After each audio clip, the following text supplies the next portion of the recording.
은혜의 통로 교회라는 말씀의 제목으로 하나님 말씀 증거하도록 하겠습니다. 이 세상에서 가장 작은 교회는 어떤 교회일까요?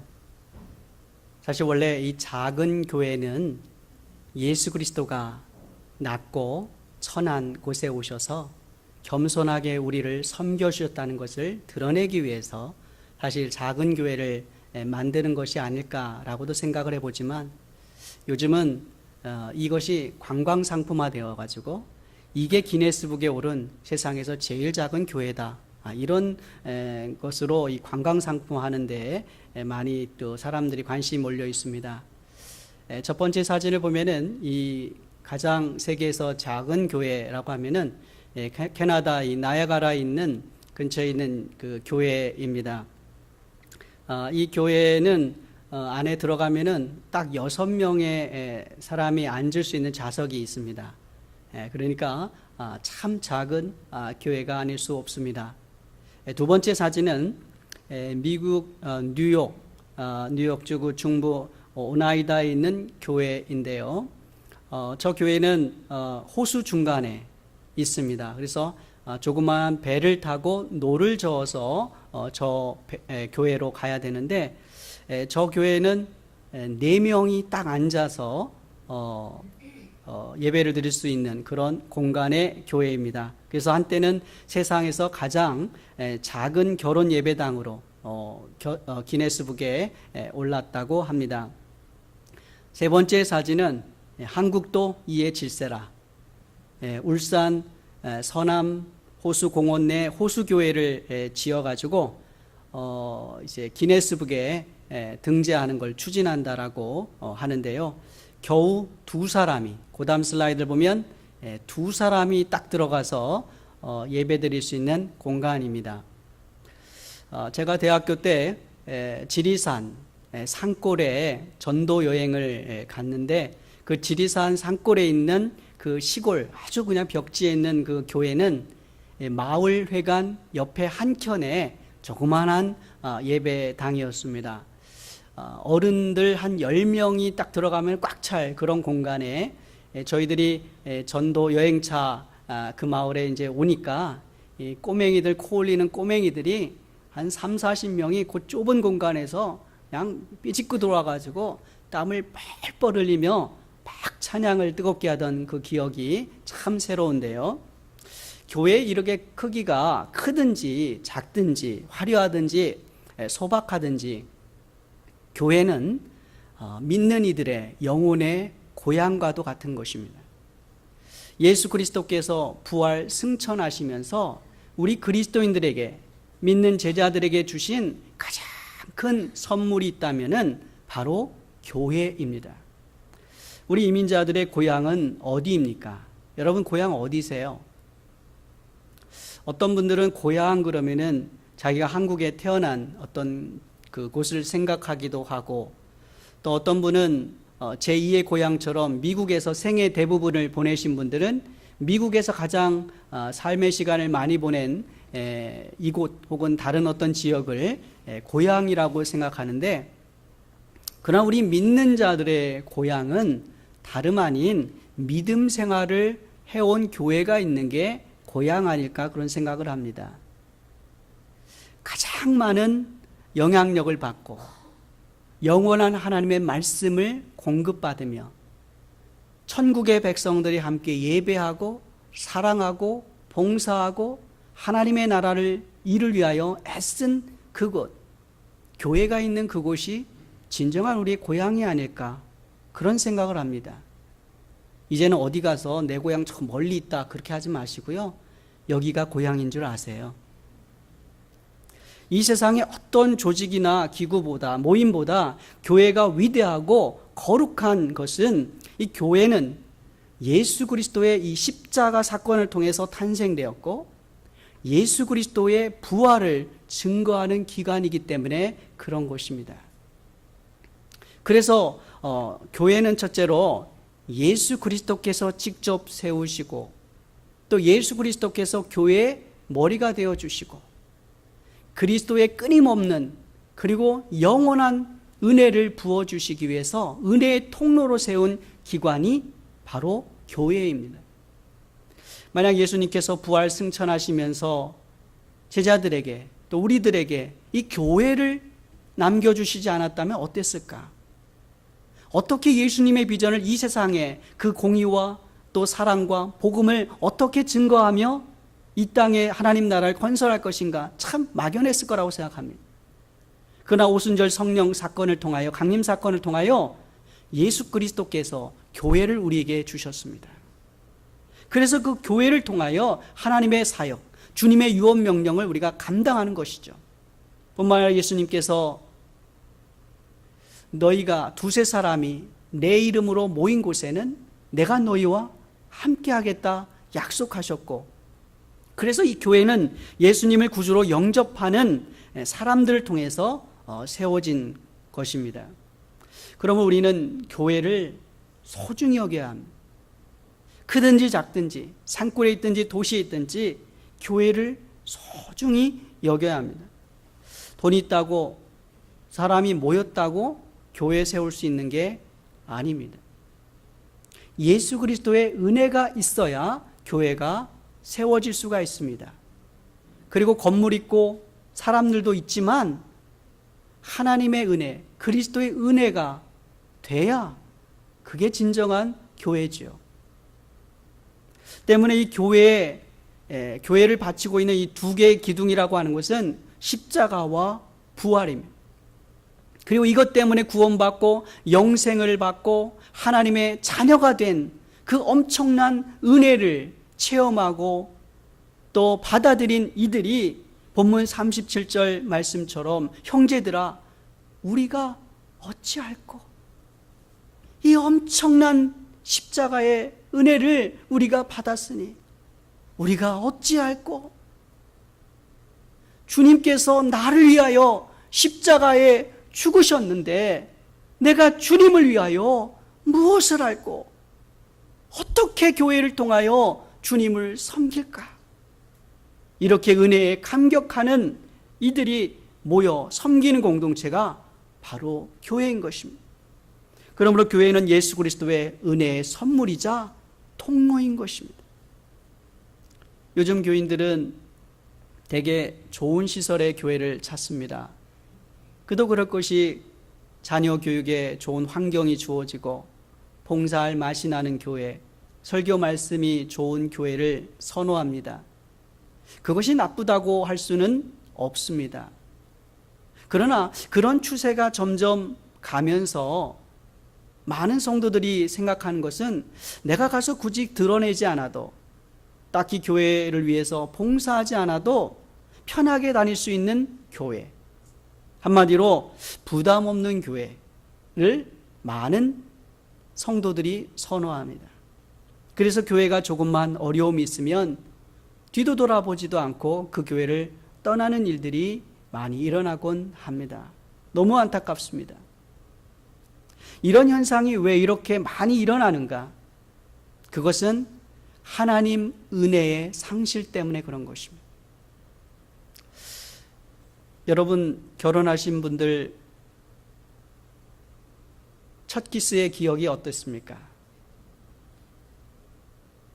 처음 첫 키스를 했을 때 짜릿하지 않았습니까?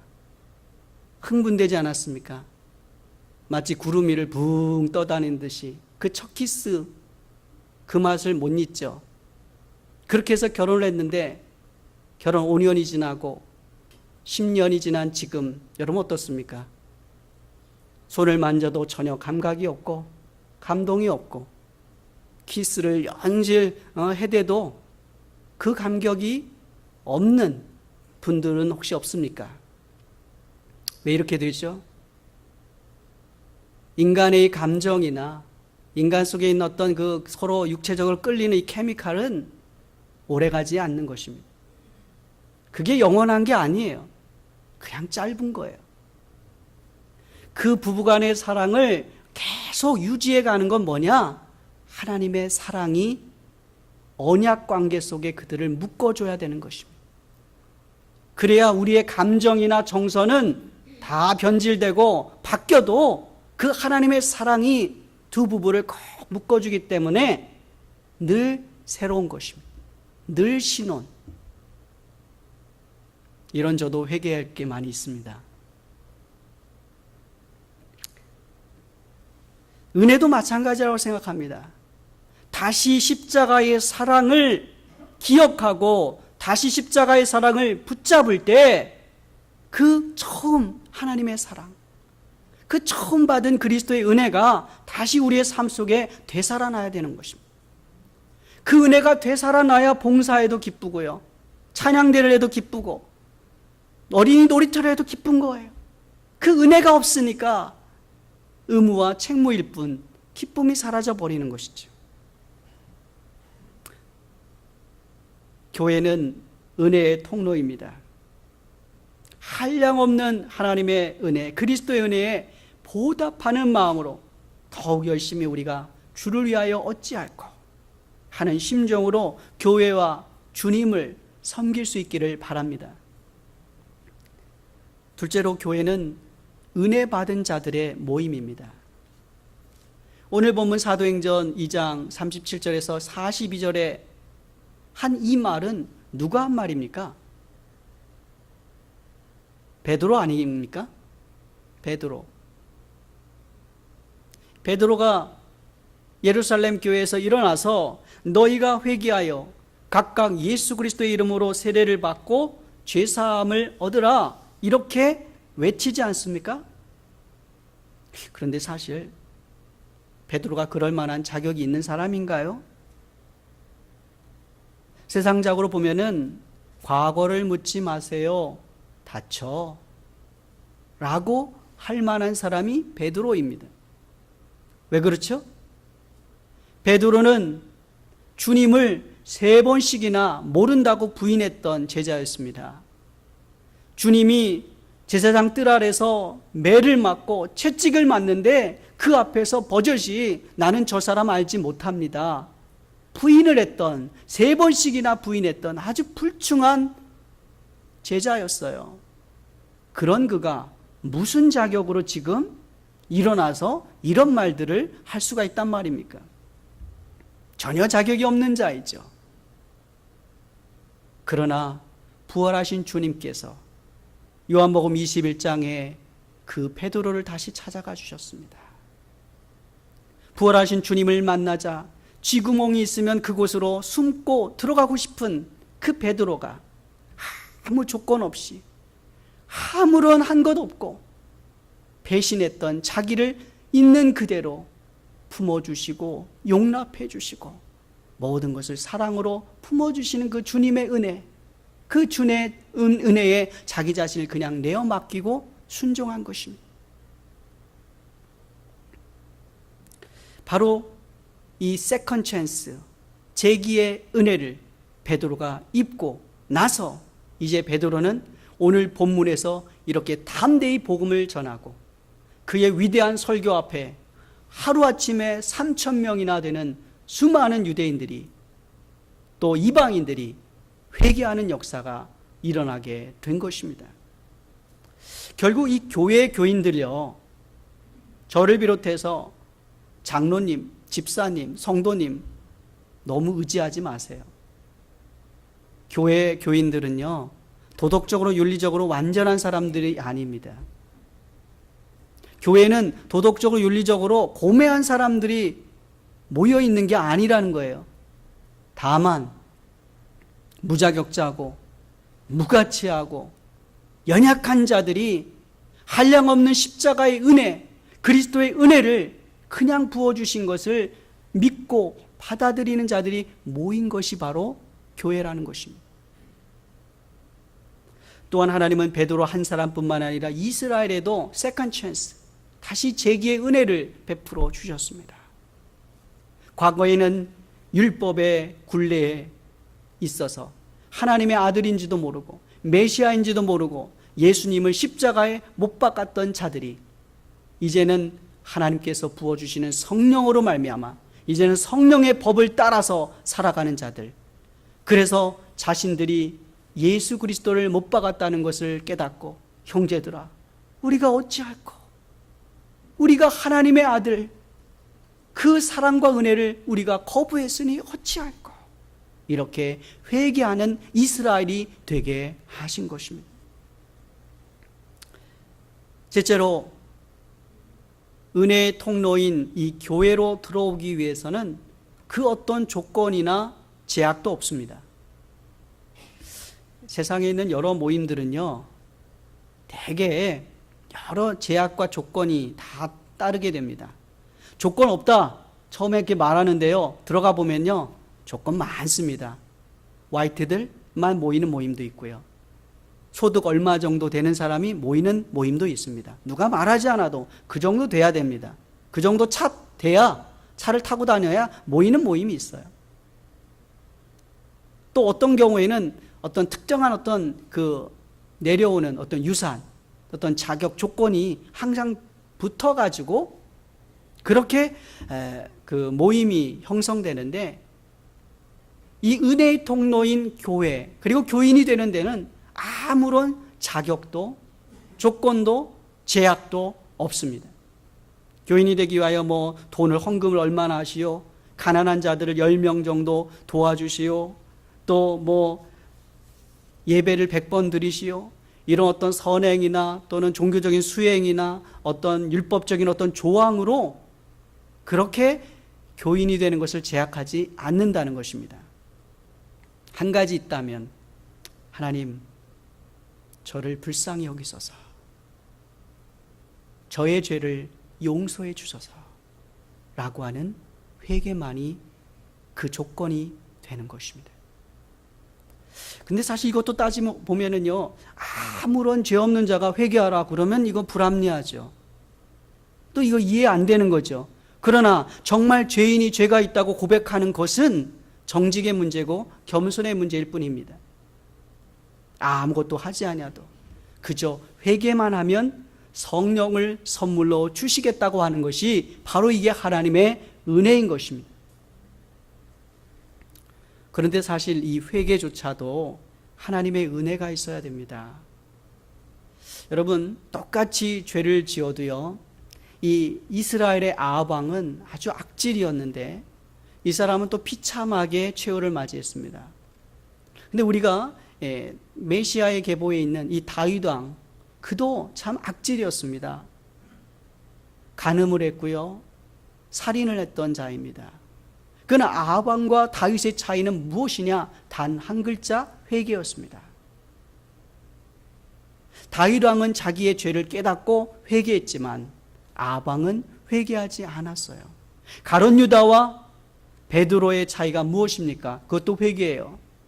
은 30을 받고 예수님을 팔아넘긴 가룟 유다의 죄나 예수님을 3번씩이나 모른다고 매를 맞고 고문을 당하고 신문을 당하는 예수님을 3년여간 따라다닌 그 주인을, 스승을 3번씩이나 모인다고 부인한 베드로의 죄나 다 똑같지만 가룟 유다는 자기의 죄를 깨닫고 회개하지 않고 그냥 자살로 끝내버립니다. 그러나 베드로는 회개했습니다. 회개하여 예수님 이후에 최고의 수제자로서, 복음의 사도로서 그의 아름다운 인생을 다시 한번 재개할 수 있는 자로 살아가게 됩니다. 여러분, 하나님은 이 부활 승천하신 예수 그리스도의 은혜를 계속적으로 주시기 위해서 교회를 주셨고, 오늘도 교회를 통해서 은혜를 공급해 주십니다. 우리가 하나님의 은혜를 받고 싶다면은 어디로 가야 합니까? 교회로 가야 합니다. 교회만큼 하나님의 은혜를 생생하게 공급해 주는 곳은 없습니다. 교회는 예수 그리스도께서 하나님의 은혜를 주시기 위해 세운 거룩한 기관입니다. 누구든지 하나님의 은혜를 사모하는 사람은 교회로 와야 합니다. 교회로 올 때만이 영혼의 안식처요, 생명의 젖줄인 이 교회를 통해서 하나님의 은혜를 공급받을 수 있습니다. 그런데 이 하나님은 이 교회를 통해서 어떻게 오늘날 우리들에게 계속 은혜를 베풀어 주시는가? 교회 그러면 막연하잖아요. 그러나 오늘 본문 속에 중요한 3가지의 통로가 있습니다. 첫째는 교회의 가르침을 통해서 하나님은 은혜를 베풀어 주십니다. 오늘 본문 42절에 저희가 사도의 가르침을 받았다 그랬습니다. 조금 좁혀 말하면 설교라고 할 수 있는데, 그러나 사실은 설교만이 아니라 성경 공부, 또 제자반, 또 성경 파노라마, 또 여러 가지 통독 프로그램, 이 하나님의 말씀을 우리가 배우고 참여하고 거기에 노출될 때 하나님이 그것을 통해서 우리에게 은혜를 주십니다. 여러분, 교회에서 은혜 많이 찬양하는데요, 은혜를 어떻게 받아요? 말씀을 읽을 때, 말씀을 들을 때, 말씀을 배울 때 하나님이 그 말씀을 통해서 우리에게 은혜를 주시는 것입니다. 말씀을 떠나서는 하나님의 은혜가 있을 수가 없는 것이죠. 둘째로, 하나님은 이 교회의 성례를 통해서, 세크라멘트를 통해서 은혜를 주십니다. 이 성례라고 하는 것은 세례와 성만찬을 말합니다. 본문 42절에서 서로 교제하며 떡을 떼었다. 이거는 성만찬입니다. 저희 교회는 매달 첫째 주에 이 성만찬을 하지 않습니까? 이 성만찬을 해야 한다는 거죠. 대학교에도 직장에도 교회를 세울 수가 있습니다. 그러나 진정한 교회가 되기 위해서는 세례와 성만찬이 반드시 있어야 합니다. 어디 여행을 갈 때 혼자 혹은 여럿이 같이 예배를 드릴 수 있지만은 교회에서 드리는 주일 예배와 견줄 수가 없습니다. 교회가 왜 중요한가 하면은 예수님의 명령인 세례와 성만찬을 집례하고 수행하기 때문에 그런 것입니다. 예수님께서 마태복음 28장 19절에서 다음과 같이 말씀하셨습니다. 우리 함께 읽겠습니다. 그러므로 너희는 가서 모든 족속으로 제자를 삼아 아버지와 아들과 성령의 이름으로 세례를 주고, 세례를 주라는 것입니다. 그럴 때 진정한 교회라는 것입니다. 또한 예수님께서는 마가복음 16장 16절에서 이렇게 말씀하셨습니다. 믿고 세례를 받는 사람은 구원을 얻을 것이요 믿지 않는 사람은 정죄를 받으리라. 교회 머리 되신 그리스도께서 아버지와 아들과 성령의 이름으로 세례를 주라고 하셨기 때문에 교회는 이것을 해야 하고, 그러기에 교회가 중요한 것입니다. 한국에 어떤 캠퍼스 선교단체가 있었는데, 그 캠퍼스 선교단체는 그 학교에서 학생들에게 복음을 전했습니다. 또 성경 공부 모임을 가졌습니다. 기도 모임도 가졌습니다. 그런데 학생들에게 주일날 지역에 있는 교회 가서 예배드리라는 말을 하지 않고 교회를 섬기라는 말을 하지 않았습니다. 가르치지 않았습니다. 그리고 그 대학의 모임으로 주일 예배와 교회 섬김을 그냥 대체해버렸습니다. 그런데 다른 선교단체는 있었는데, 이 다른 선교단체 CCC 같은 단체는 캠퍼스에서 복음을 전했습니다. 기도 모임도 하고 성경 공부 모임도 했지만은 주일이 되면은 꼭 지역교회, 로컬교회 가서 섬기라고 가르쳤습니다. 봉사하도록 했습니다. 어떤 선교단체가 올바른 것입니까? 무엇이 문제입니까? 바로 교회론의 문제입니다. 오늘날 많은 모임들, 이렇게 모이고 저렇게 모이고 그러는데 다 교회인 줄 알아요. 이렇게 모여도 교회, 저렇게 모여도 교회. 그냥 온전한 교회가 무엇인가? 그 핵심 요소에 바로 이 성만찬 세례가 있는 것입니다. 아이러니한 것은 주일날 지역교회를 나가지 않아도 된다고 했던 그 선교단체도 세월이 흘러가면서 결국 목사와 같은 성직자를 세우고 그 뒤에 세례를 베풀기도 하고 성만찬을 집례했습니다. 왜냐하면 결국 온전한 교회가 그들도 필요했기 때문에 그런 거죠. 셋째는 교회의 기도를 통해서 하나님은 은혜를 베푸십니다. 기도를 통해서. 혼자 하나님께 기도해도 하나님이 응답하십니다. 그러나 함께 기도할 때 마치 삼겹줄은 쉽게 끊어지지 않는 것처럼 역사하는 힘이 더 많은 것입니다. 어떤 환자를 놓고 기도할 때도 합심하여 기도하는 것과 혼자 기도하는 것은 다릅니다. 사실은 엘리야가 나 혼자만 하나님 앞에 이렇게 남았습니다. 그리고 나서 바알 선지자 450명과 겨뤘다고 하지만 하나님은 뭐라고 그랬어요? 엘리야에게 너 뒤에 바알에게 무릎 꿇지 않은 7,000인을 두었다 그랬어요. 엘리야의 기도가 위대한 그것만이 아니라 7,000인의 중보하고 뒤에서 기도하는 합심 기도가 있었기에 놀라운 기적이 일어났던 거예요. 특히 공동체 전체와 이 지역사회, 나라와 민족을 위한 기도는 혼자 하는 기도만이 아니라 함께 연합하여 교회에 함께 모여서 기도할 때 그 역사하는 힘이 더 강한 것입니다. 그래서 주님께서 내 집은, 성전을 가리켜서 내 집은 기도하는 집이다 그런 것입니다. 교회에 모이기에 힘써야 합니다. 함께 모여서 기도해야 합니다. 그럴 때 역사가 일어납니다. 믿음이 연약한 자를 위하여 함께 기도해야 합니다. 낙심된 자들 위하여 함께 기도해야 합니다. 시험에 든 자를 위하여 함께 기도해야 합니다. 병든 자를 위하여 함께 기도해야 합니다. 자녀를 위하여 함께 기도해야 합니다. 어줍지 않게 그냥 자기 혼자 성경 읽고 그냥 대충 그냥 기도하고 그렇게 기도하지 말고 함께 모여서 뜨겁게 합심하여 기도할 때 놀라운 성령의 역사가 일어나게 되는 것입니다. 교회는 하나님의 은혜의 통로입니다. 하나님은 오늘도 교회를 통해서 세상 모든 사람들에게 은혜를 베풀어 주시기를 원하십니다. 교회는 완벽한 의인이 오는 데가 아니라 마치 베드로처럼 죄인이었다가 은혜를 입은 자들이 모인 곳입니다. 아무런 자격도 조건도 아닌 오로지 회개하는 자들이 하나님의 은혜를 덧입는 곳입니다. 그런 은혜의 통로가 되는 교회를 두고 이 교회를 다니다가 실족한 사람들이 변명을 댑니다. 교회가 선한 게 뭐가 있겠어? 그냥 나 혼자 하나님만 믿고 있으면 되지. 교회 나갈 필요가 뭐 있어?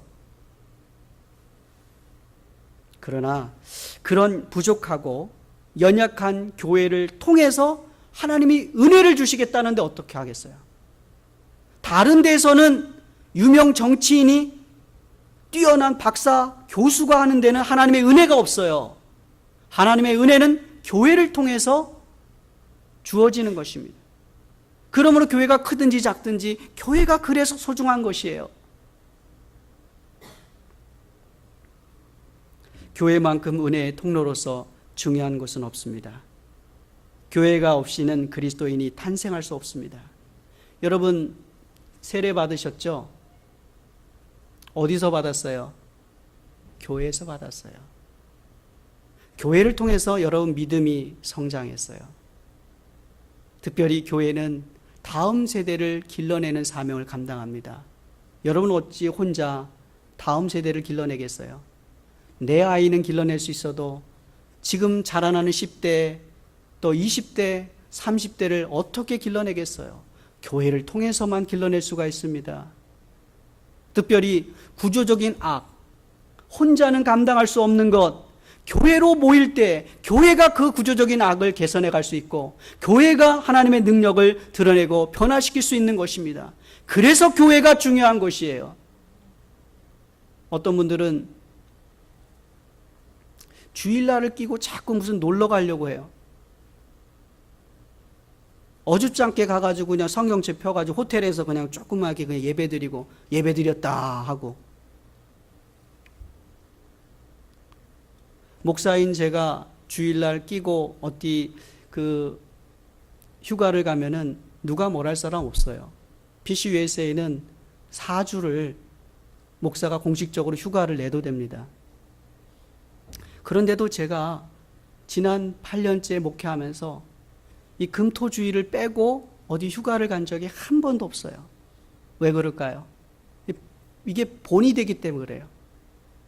목사가 주일날 빼면은 저도 다른 유명한 미국 교회 가서 탐방하는 것도 주일날 가야 되잖아요. 그래서 주일날 빼고서 좀 거기 가서 예배드리고 거기서 많은 거 배우고 싶어요.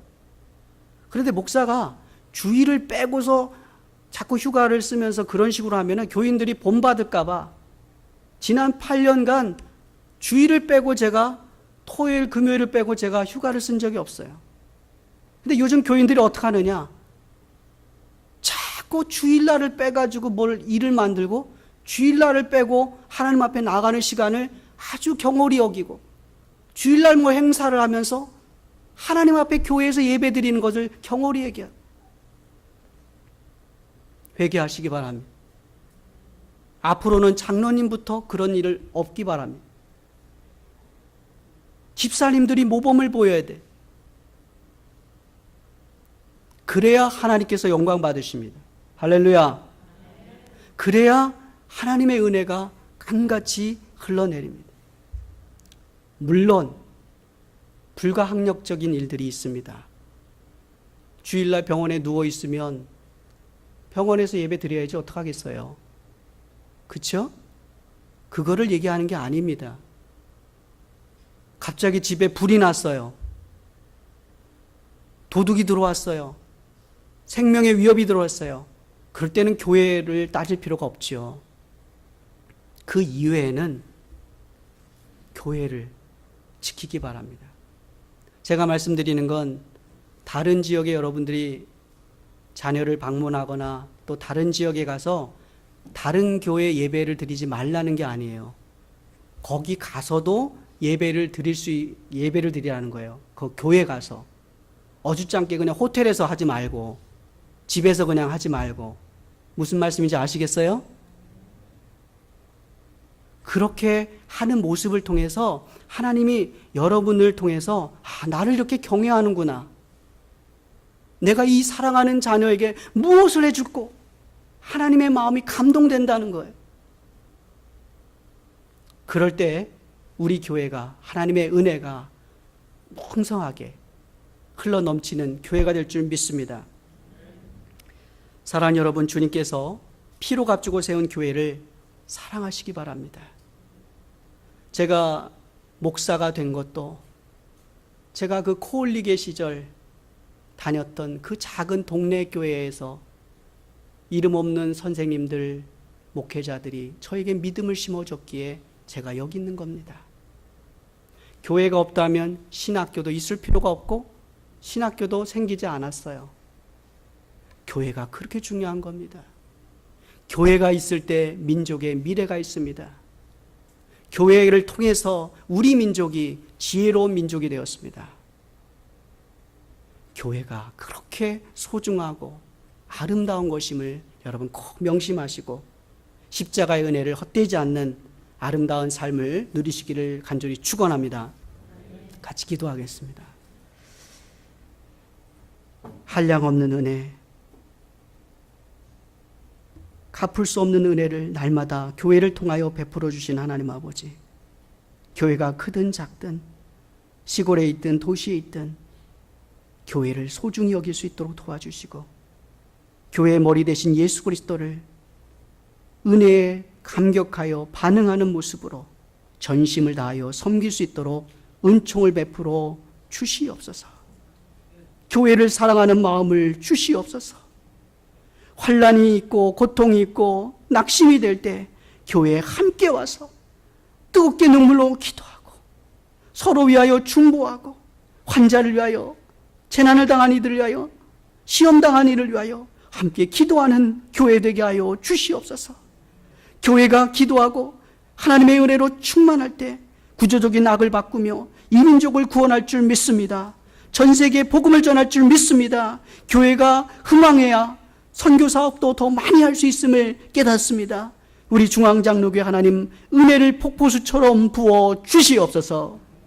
우리를 사랑하신 예수님의 이름으로 간절히 기도드립니다. 아멘.